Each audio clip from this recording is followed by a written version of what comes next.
नमस्कार दोस्तों, एक बार फिर से हम आपका स्वागत करते हैं हमारे चैनल पर। आज इस वीडियो के अंदर हम लोग बात करेंगे कि जब भी घरेलू हिंसा के मामले में आपका नाम आ जाता है, घरेलू हिंसा का जो मामला दर्ज किया जाता है पति के खिलाफ, कभी-कभी ऐसा देखा जाता है कि जो ससुराल वाले हैं उनको भी उसमें घसीट लिया जाता है। जैसे पति के माँ-बाप को, उसकी बहन को, उसके भाई को, इन लोगों को भी घसीट लिया जाता है। लेकिन कुछ मामले ऐसे भी देखे जाते हैं कि वो लोग वहाँ पे नहीं रहते हैं, उनका भी नाम जो है घरेलू हिंसा के मामले में दर्ज करवा दिया जाता है।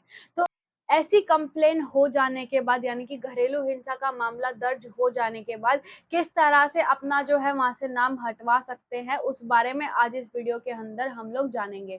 वीडियो को अंत तक ज़रूर देखिएगा। ऐसे ही लीगल अपडेट्स हम आपके लिए लाते रहेंगे। चैनल को सब्सक्राइब ज़रूर कर लीजिएगा और वीडियो को लाइक भी कर दीजिएगा। अब हम बात करते हैं कि जब भी जो है घरेलू हिंसा का मामला दर्ज हो जाता है, उसके अंदर किस तरह से क्या होता है शुरुआत से। जब भी महिला कंप्लेन करती है, तो उसकी जो एक प्रॉपर रिपोर्ट है वो हम प्रोटेक्शन ऑफिसर के पास जाती है। Protection officer central government appoint करती है, जिनके पास सारी रिपोर्ट जाएगी कि क्या-क्या रिपोर्ट्स हैं, क्या उन्होंने इल्ज़ाम लगाए हैं, किस-किस के खिलाफ इल्ज़ाम लगाए गए हैं।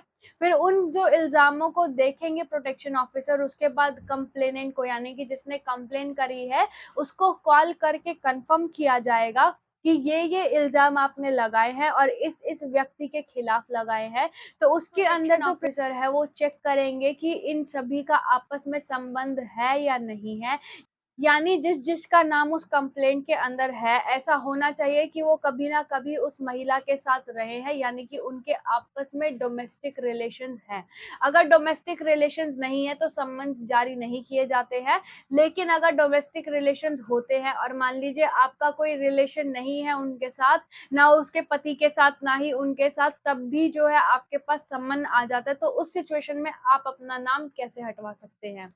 सबसे पहला ऑप्शन आता है कि आप सीपीसी के ऑर्डर 1 रूल 10 के अंदर वहाँ पे जाकर एप्लीकेशन लगाएँ और वहाँ पर प्रूफ करें कि आप जो है वहाँ पे रहते ही नहीं हैं, आपके खिलाफ सम्मन जारी हो गया है, तो इसको जो है क्वैश कर दिया जाए, यानी कि इसको खत्म कर दिया जाए, क्योंकि आपका उनसे कोई भी रिश्ता नहीं है, तो आपके खिलाफ जो सम्मन है वो कैंसल किया जा सकता है। अब सवाल उठता है कि हम कैसे उसको साबित करेंगे? साबित करने का आपके पास अच्छा तरीका ये है कि आप वहाँ पर अपना आधार कार्ड दिखा दीजिए कि मेरा तो एड्रेस ही कुछ और है और इन्होंने जो सम्मन है वो मुझे जारी करवा दिया है, लेकिन मेरा तो कोई लेना-देना ही नहीं है। वहाँ पर इन चीज़ों को आपको प्रूव करना पड़ेगा, उसके बाद ही आपके खिलाफ जो सम्मन जारी हुए हैं वो कैंसल किए जाएँगे। अब सवाल उठता है जो बहुत ज़रूरी है कि ये तो एक सिविल प्रोसीजर है, यानी कि जो मैंने आपको अभी बताया ऑर्डर 1 रूल 10 की एप्लीकेशन, वो तो सिविल प्रोसीजर के अंदर आती है। तो डीवी एक्ट एक क्रिमिनल केस है, यानी कि महिला आयोग में जो कंप्लेंट की जाती है वो एक क्रिमिनल मैटर है। तो किस तरह से ये चलेगी? तो इसके अंदर बात आती है कि मद्रास हाई कोर्ट की एक जजमेंट आई थी, जिसके अंदर क्लेरिफाई किया गया था कि जो सीपीसी की एप्लीकेशन है वो चल सकती है, क्योंकि जो डीवी एक्ट यानी कि घरेलू हिंसा के केसेस होते हैं वो क्वासी क्रिमिनल और क्वासी सिविल होते हैं। तो जो कोर्ट होते हैं वो सिविल प्रोसीजर की एप्लीकेशन एक्सेप्ट कर लेंगे, आप एप्लीकेशन लगा सकते हैं। इसके बाद बात आती है कि हमारे पास दूसरा क्या ऑप्शन है? हमारे पास दूसरा एक ये ऑप्शन है कि जो हमारे पास सम्मन आए हैं, यानी कि आपको जो सम्मन रिसीव हुआ है उसको आप कोर्ट के अंदर चैलेंज कर सकते हैं।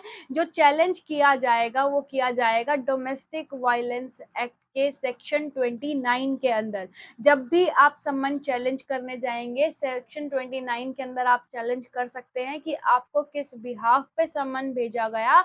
आपका तो कोई रिश्ता ही नहीं है, यानी कि आप उनके साथ रहते ही नहीं हैं, आपकी कोई बोलचाल नहीं है, ना पति से ना बीवी से, तो फिर आपके पास सम्मन आया, तो उस चीज़ के आप चैलेंज कर सकते हैं। इसके बाद बात आती है तीसरी चीज़ की, यानी कि हमारे पास तीसरा क्या सॉल्यूशन है।